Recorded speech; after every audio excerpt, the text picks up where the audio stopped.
Degree Deodorant is conducting real-time fan movement studies in Houston, demonstrating on how every move counts, even in the stands, working in partnership with the NCAA. The Degree study will be the first of its kind to take place in a venue at the NCAA tournament. To learn more about that, at Degree Men on Twitter, you can follow them. Wally Szczerbiak joining us on loan from Turner Sports and CBS, their basketball analyst. He joins us now. Did you fill out a bracket, Wally? I sure did, always. All right. Let me hear the expert. How did you do? Not very good, but as an expert, I know that you can never predict this tournament, so I hedged my bet with a couple other brackets, and one of them, the upset bracket, is hanging in there and has a chance to win. But my main bracket, which I brought onto air and tweeted out, had Michigan State winning it all, had Kansas in the Final Four, so that one was blown up as of week one, as of the first round when Michigan State went down. Would we be viewing Buddy Hield differently if he was a freshman doing this as opposed to a senior? Definitely. It's incredible what he's been doing, and I think it's because he's a senior and the experience he's garnered year after year, and he made a huge jump from last year to this year. He wasn't shooting the ball as high a percentage as he is this year. And this year's really the year of the seniors. There have been a lot of great seniors out there. It hasn't been as dominated by freshmen.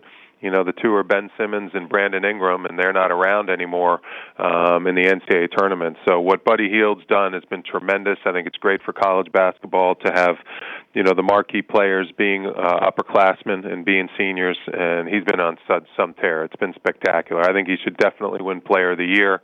I've been calling him Buddy Buckets all year long. He's put on a show for the fans all season. Who's he remind you of? That's a good question. Let me think. A little bit like Ray Allen, I think. I think he's got a little Ray Allen to his game. I think if he gets in the right system, like a Golden State Warriors system that's predicated on jump shots at the next level, the sky's the limit for how good he can be, because he can just flat out shoot the basketball, and all he needs is to get a little bit of airspace to get his shot up. And once he gets himself into a rhythm, he's pretty unstoppable. We like to look at success, and then usually with success comes the label of it's a system, whether it's the Niners West Coast offense, the Patriots. We look at a system. Is Golden State a system now? I think it's a system that every basketball team should start copying. We all know the NBA is a copycat league. I think some teams in college basketball are starting to copy that system and go a little bit smaller and put guys that can shoot, pass, dribble, create for each other, play on the defensive end of the floor, and you don't always have to play with the prototypical postman or two postmen that clog up the lane. When you look at Klay Thompson, Steph Curry, and Draymond Green, those guys were really good college basketball players, but they weren't, future Hall of Famers, which it looks like they're probably going to be, coming up in the future here. So, that system is the perfect system for them. Do you need to get that? Great job in Wally, maximizing their abilities. Wally. And it's going to be interesting to see, what happens with them in the future, but they're dominating the NBA right now. You need to get the phone, Wally. That's just another line here. It's all good. Oh, okay. You could pick it up and answer just to see who it is. I don't know who's calling. It could be Barkley. It could be Barkley calling you. Maybe. Yeah. Charles is online too. You never know. Did you play against Charles? I did. Did I? I don't think so. I think I just missed him. I know I played against the mailman, Karl Malone and Stockton, right at the end of their careers, but I don't think I played against Charles. I think he was at Houston, and I think I remember playing against Coutinho Mobley and Steve Francis back in that day. Is somebody calling again? Where are you? Like AT&T phone center here? I know. No, I'm in a studio here in New York, okay. And had to find a landline, so there are a couple different landlines around here, and they're all going crazy. Well, Wally Szczerbiak joining us. Everybody has their coming to Jesus moment when they played against Jordan, whether it's Weber talking about when he got off the bus and Jordan's there next to his sports car smoking a cigar saying, who's guarding me tonight? Did you have a coming to Jesus moment with Jordan?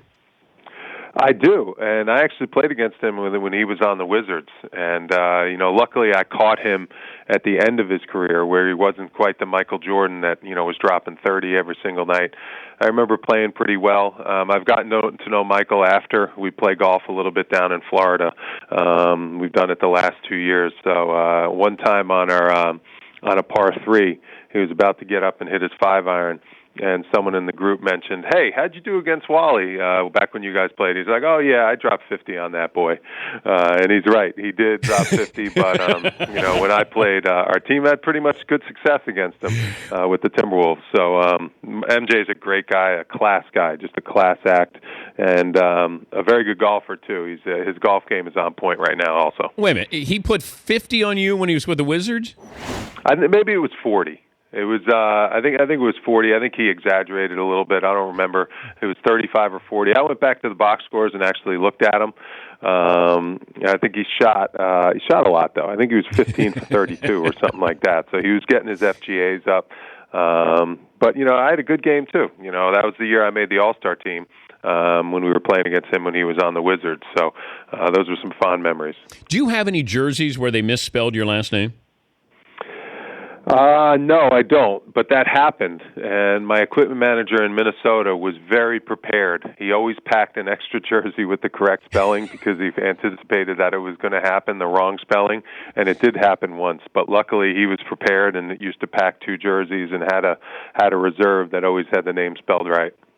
Did you see the little boy walking on the floor last night to hug Carmelo in New Orleans?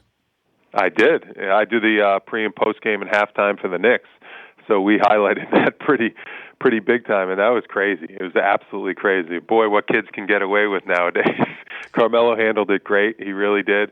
And it's funny, I remember back in my career with the Timberwolves, it was at the end of the game. We were winning. I was going to the free throw line, and a female fan just walked right out of the crowd and started walking right towards me on the free throw line to give me a hug.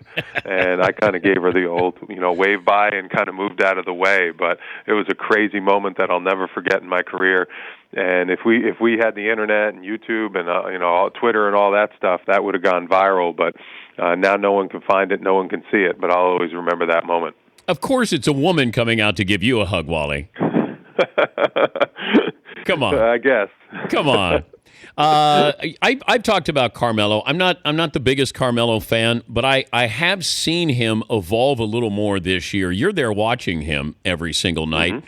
It just feels like he'll share a little more. He understands, he's getting rebound. It just seems like there's something going on there. I don't know if it's his way of saying, I want to stay here, or it's his way of saying, I can go someplace else and do this for another team. What do you think's at play? That's a great question. He's been tremendous with Kristaps Porzingis. He's been such a great leader, such a great mentor. KP really looks up to him. And those two guys, on the Knicks, if they stay together, the future's bright for this franchise. It really is. They got better this year. Obviously didn't make the playoffs. Last year was a disaster, only winning 17 games. But Carmelo Anthony has been a true pro. He really has. Coming off his surgery, the way he's rehabbed his body, and the year he's had within the triangle has been tremendous. It's just up to Phil to continue to put pieces around him. He did a great job in finding Robin Lopez. I think he was a great signing in the offseason. He's had a big-time monster, tremendous year. He's a lot better than any people thought offensively back when he was playing alongside LaMarcus Aldridge. I don't think he was getting the touches that he really deserved, and now he's been getting that this year. He's been great. Obviously, KP, the draft pick, has worked out super, and Carmelo's been solid. Now you go to just add a backcourt, that has some speed and athleticism, and then I think the Knicks would be on their way. Yeah, you can't have a backcourt that's my age, Wally. I mean, come on. Got to do a little better than that. I know. And in Jose Calderon's defense, he's 35 years old. He's still a great lights-out, knockdown shooter, and he's done that all season long. But I think at this point in his career, he would be better off coming off the bench and, running the team against some second units. I think he would say, I did that at the end of my career. I embraced coming off the bench.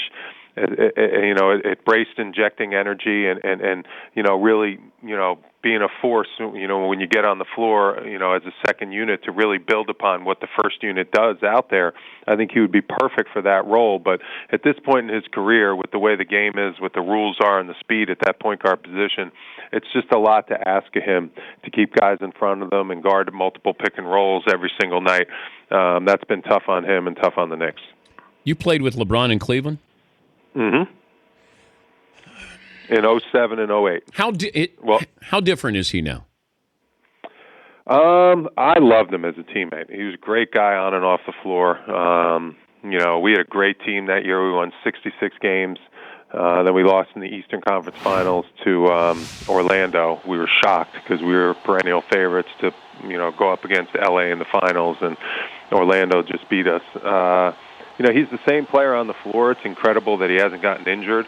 He's doing some crazy stuff off the floor with some of the comments he's making. But, that's LeBron. That's the new world, I think, with these fans. There's so much access with the social media, that you want to say some stuff that's going to kind of, make headlines. I think it's good for media. I think it's good for his brand name. And listen, I would never put anything by him. Look at what he did last year. He had his team up 2-1 in the finals, and then Kyrie got hurt. I think, when push comes to shove and it's playoff time, that team's going to get their head on straight, and they're going to be in the finals pushing Golden State for the title. Yeah, I just don't know what kind of leader he is. It's just there's just too many odd things that go on with him. I don't know. Great player. I just don't think great leader. I hear what you're saying. We had a bunch of real veterans back then. I thought he was a great leader on and off the floor, and I think when you surround him with leaders and with true pros, we had myself, Zydrunas Ilgauskas, Ben Wallace. We had a bunch of guys that had been there, done that, been successful, and had long, careers, and we're guys that took their craft very seriously. I think when you surround him with guys like that, that helps. I think Carmelo's in the same situation. I mean, look at how they did when they had Rasheed Wallace and Jason Kidd 4 years ago. They won 54 games and made it to the second round. I think when you have those type of guys in a locker room, that elevates everyone's play, including the best player on the team. But LeBron's definitely a leader. I played with him. He leads by example, and he tells guys what they need to hear when they're not doing the right thing. Thank you, Wally. Take care of the hair and have fun in Houston. Thanks for joining us. My pleasure. Great to talk, Dan. That's Wally Szczerbiak. The Dan Patrick Show, weekday mornings on Audience.